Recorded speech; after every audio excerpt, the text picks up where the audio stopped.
little bit of a jack of all trades when it comes to how I make my money, to be honest. Mainly I'm a television and radio presenter. I also do voiceovers for adverts on the radio or television. I also host private events as well, and more recently I've actually started DJing. So my first big break in the industry was on a Channel 5 show called the Wright Stuff. Years and years ago, when I first started working in television, I was actually a runner on that particular show. And every day when I was going out and making all of the guests and the presenters their tea and their coffee, I kept saying to everyone, this is the show that I really want to work on. I decided I was going to leave and go freelancing as a presenter, which was really difficult. I had to do a lot of volunteering for free, filming a lot of show reels. And I think a couple of years later, someone kind of gave me the heads up that the Wright Stuff were actually looking for someone to go and cover the co-host. So I kind of put myself forward for it and really hoped that they would get me in, and they did. They invited me in to come and shadow what the current co-host was doing. So I did that for one show, and then literally a week later they threw me on air to do a 2-hour live show. I think about a year and a half ago, I ended up doing showbiz reporting with Rylan on Big Brother's Bit on the Side.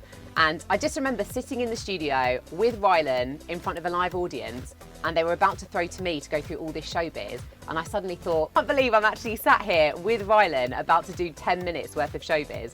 So I think for me, that was probably like a yes moment, like I can't believe I'm actually here. I would say the biggest moment of my career so far has to be actually getting onto the Heart National radio station. It was an overnight, just in case I made mistakes. So 1 o'clock in the morning, I'm stood in this studio, which is insane. I mean, it looks like you're flying a spaceship. It's so big, that studio, with all these buttons in front of me.